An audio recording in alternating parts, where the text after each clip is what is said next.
트럼프 대통령의 미국 빠져나가기가 본격화되며 세계 각국과 미국에조차 부작용이 속출하고 있습니다. 전 세계 많은 국가들은 동시에 미국 불매운동을 펼쳐나가면서 반미 활동을 시작하고 있으며 특히 미국 브랜드 테슬라는 직격탄을 맞으며 수입 감소는 물론 테슬라 매장이 불에 타기도 하는데요. 곧 미국 내의 수입 물가가 치솟으며 이에 따라 인플레가 급증한다는 전망이 나오고 있습니다. 트럼프 대통령이 본격 관세 전쟁을 일으키자 결국 미국이 크게 손해본다는 전망이 나옵니다. 실제 미국은 계란 한 알이 1,000원으로 치솟자 한국에서 33만 개를 긴급 수입 요청했는데 충남 아산시는 미국 동부 조지아로 긴급 계란을 사상 최초로 수출하는 모습도 연출했습니다. 계란은 잘 깨지고 보관이 어려운데도 항공으로 계란을 운송해달라고 할 정도로 급한 상황입니다. 여기에 캐나다 등 주변국의 관세 보복까지 미국에 닿는다면 미국의 물가는 훨씬 더 치솟게 됩니다. 미국 정부는 한 달에 1억 개의 계란이 필요하다며 제발 도와달라는 사인을 전 세계에 보냅니다. 하지만 튀르키예를 비롯한 일부 국가에서는 미국의 긴급 수입 요청이 국내 계란 가격을 올릴 수 있다며 수출 통제에 나서는 등 미국이 원하는 만큼의 계란을 공급하는 것을 꺼리는 국가들도 생겨나고 있습니다. 이처럼 관세 전쟁을 비롯해서 동맹국들을 적대시하는 것은 미국에 하나도 도움이 되지 않는 모양새인데요. 그러나 도널드 트럼프 대통령은 이미 노선을 정했고 미 상무부는 예정대로 관세를 부과하기 시작했으며 독일에서 미군을 철수시켜 전원 헝가리로 보내는 방안을 마련하고 있는 것으로 보이고 있습니다. 유럽은 이런 트럼프 대통령의 거침없는 빠른 행보를 우려하는데 러시아는 훨씬 더 빠릅니다. 러시아는 이미 우크라이나 쿠르스크 지역 3개 마을을 탈환했고 우크라이나군을 괴멸하고 있다고 했으며 러시아 군인들이 사용이 중단된 가스관 안을 통해 수 킬로미터를 이동해 우크라이나를 기습 공격했다고 했습니다. Труба куда ведет? На суджу нахуй, это же ёбнуться. Никогда бы не подумал, 12 километров по трубе, сука, воду несу. 미국이 빠진 우크라이나의 빈집털이가 본격적으로 시작되었고 이제 그 대상이 유럽이 될 걸로 판단합니다. 그러다 보니 유럽에서는 이제 안보를 어떻게 해야 하나 이런 논의를 본격적으로 돌입한 상황입니다. 핵무장은 물론이고 당장 무기를 생산해야 한다며 유럽 최고위의 논의가 이어진 것입니다. 그러나 이 와중에도 여전히 정신을 못 차린 것은 프랑스가 한국을 빼야 한다며 강력 주장한 것입니다. 유럽에서는 K방산을 더 이상 사들이지는 말자 영내 공급이 최우선이라는 말을 하고 있습니다. 마크롱 대통령 입에서 미국과 한국 두 국가가 유럽에서 거론된 것은 크게 놀랄만한 일입니다. 사실상 유럽에서도 군수장비 전세계 최고 공급처를 이제는 한국으로 인정했다는 것이고 원래 미국은 넘버원이지만 이제 그와 비등하게 한국의 이름을 거론하는 게 그저 놀라울 뿐입니다. 한국과 주변국들, 일본조차도 한국의 방산을 카피해 수출을 늘려야 한다 한 목소리를 냅니다. 하지만 그 이면에는 유럽 특유의 자국 중심주의가 자리 잡으며 한국을 경계하고 있다는 것인데 결국 영연방이나 유럽은 미국 손을 벗어나는 게 사실상 불가능하지만 한국은 내쳐보자는 겁니다. 전차는 물론이고 잠수함과 경공격기까지 한국의 제품이 들어오는 것을 막으려 하는 것이죠. 그런데 말은 그렇게 해놓고 유럽 최고위 등에선 한국의 무기 제공을 여전히 재촉하고 있습니다.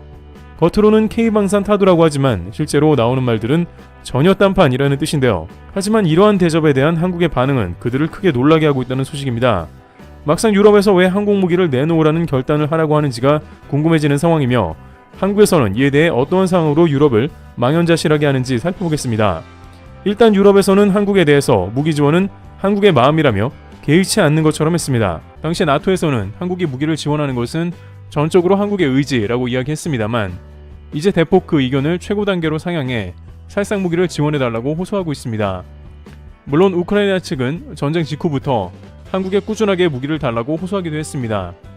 일각에서는 미국에서 한국의 무기 리스트를 우크라이나에 넘겨줬다는 말도 있었는데요. 미국도 혼자서만 우크라이나의 무기 공급이 힘겹자 가장 무기가 넉넉한 한국을 언급했다는 겁니다. 그러나 러시아를 상대하는 일은 그야말로 고양이 목에 방울 달기인 분위기가 여전히 흐르고 있습니다. 독일도 전쟁이 한참 지난 시점인 최근에서야 레오파르트 탱크 일부를 지원할 방침에 있는 것이죠. 프랑스 등도 자신의 핵심 무기인 라팔 전투기를 비롯해 핵잠 등은 당연히 지원하지 않고 있습니다. 괜히 러시아를 잘못 건드리는 것도 우려되는 일이고 전쟁 후 러시아와 자원 교류를 해야 하는 것도 고려합니다. 막상 가스값이 치솟고 러시아가 없는 유럽은 여러가지 인플레이션 등 부작용에 시달리는 것도 사실입니다. 하지만 자신들도 핵심 무기 자원은 우크라이나에 지원하지 않으면서 한국을 언급하는 건 당황스러운데요. 이에 대해 결정적인 문제로 유럽의 무기가 매우 부족하다는 현실도 있다고도 전합니다. 핵심 자원이 있지만 그걸 지원하면 아무것도 남지 않고 생산할 수도 있으니 상대적으로 여유롭다고 봐지는 한국을 언급하면서 무상 지원을 논하고 있는 상황으로 한국 입장에서는 다소 당황스럽기도 합니다. 그러다 보니 우크라이나는 물론 유럽에서 이제는 한국이 결단을 하라는 단계까지 온 상황입니다. 특히 젤렌스키 대통령은 한국에 무기 지원 요청을 했는데 신궁과 같은 무기를 탐낸 것으로 보입니다.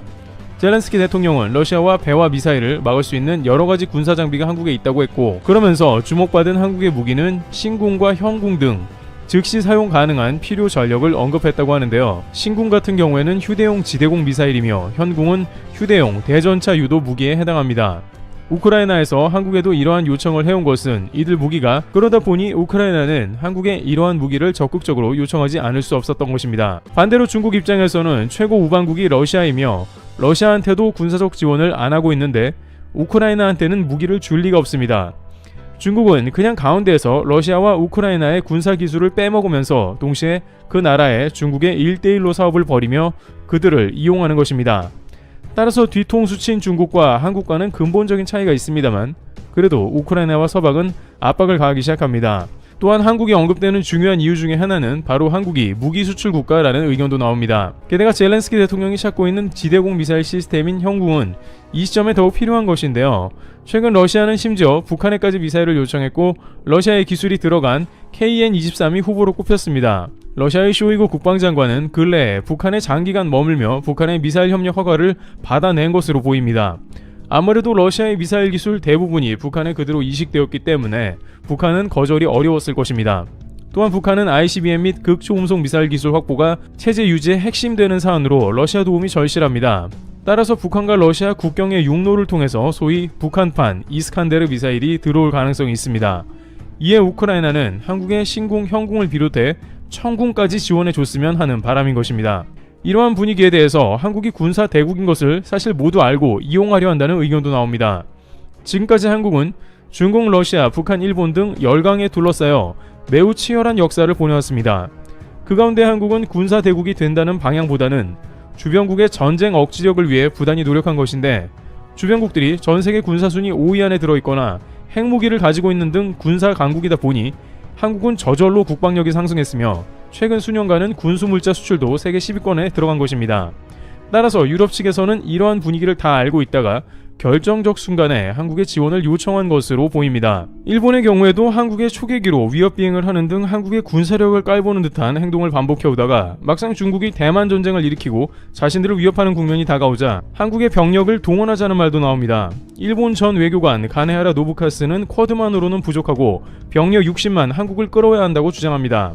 그는 한국에 대해 민주주의 국가이면서 60만 명의 병력을 보유한 군사 대국이라며 일본으로서는 쿼드 플러스 알파에 한국을 끌어들여야 한다고 주장한 바 있습니다. 대만조차 방송을 통해 중국이 전쟁을 일으키면 한국은 육군을 지원해야 한다고 강조했습니다. 막상 자신들의 국가와 영역에 위기가 닥치자 유럽과 일본 등 모두 한국을 거론한 모습인 것입니다. 우선 한국의 누리꾼들은 이러한 유럽의 요청에 대해 다소 황당하다는 반응을 보이고 있습니다. 우크라이나는 자국이 쑥대밭이니 그럴 수는 있지만 나토 회원국들은 선을 넘었다는 지적입니다. 특히 유럽에서는 여전히 러시아 자원 의존도가 높기에 100% 천연가스를 끊을 수 없을 것으로 봅니다. 또한 이번 전쟁이 발발한 계기 중 하나가 우크라이나를 관통한 가스관 문제였으며, 오히려 유럽에서는 오래전부터 미국 등에서 러시아 가스 의존도를 줄이라고 얘기했지만 그런 말을 수용하지 않았습니다. 가격 경쟁력이 되지 않기 때문이며 독일 같은 경우 기어코 노르트스트림 2를 완성까지 했습니다. 물론 러시아가 이렇게까지 돌변할 줄은 유럽도 몰랐겠으나 결국 러시아 전쟁 자본을 대준 것은 다름 아니라 유럽이 상당한 역할을 해왔다는 지적이 다방면에서 제기되고 있는 것입니다. 결정적으로 한국은 25조 원가량 폴란드에 방산 계약을 협상하고 무기를 수출했습니다. 한국의 무기는 전적으로 유상으로 지원되며 이는 한국이 돈 벌기 위함만은 절대 아닙니다. 한국은 휴전 국가이며 방산으로 벌어들인 돈은 대부분 한국 무기 생산을 위해 재투자됩니다. 한국은 잠수함, 스텔스 전투기, 항모 등 앞으로 첩첩산중 해결해야 할 과제도 많이 있기에 다른 나라와는 달리 천문학적 금액을 방산에 사용하는 시점에 결단하라는 건 넌센스입니다. 그럼에도 불구하고 이 모든 것을 깨고 우크라이나에 무기를 지원한다면 한국은 앞으로 최악의 지정학적 위치에서 러시아와 중국, 북한 등 더욱 거칠어진 상대의 도발과 위협을 지속적으로 감내해야 하는 것입니다. 게다가 러시아가 영토 분쟁을 겪고 있는 일본에 하는 것을 보면 이들이 매우 행동을 앞세움을 알 수 있습니다. 러시아가 한국의 군 위협을 아예 안 한 것은 아니지만 일본처럼 위협한 경우는 많지 않았는데 앞으로 중국과 같이 카디즈 침범 등을 밥 먹듯 할 수 있고 괜히 사이만 안 좋아지는 것입니다. 마음 같아서는 러시아의 반인륜적 전쟁 범죄를 한국의 최신 무기로 소탕하고 싶다는 의견도 나옵니다만 러시아에 도움받은 군사관계, 북한 문제 등으로 감정적으로만 해결할 사안이 절대 아닌 것입니다. 이와 같이 현재 우크라이나를 위시로 나토까지 한국의 무기 지원에 대해 적극 지원을 요청하고 있습니다만 한국 자체도 문제지만 이것이 동북아를 더욱더 화약고로 만들 수 있다는 우려도 제기되고 있습니다. 트래블TV였습니다. 감사합니다.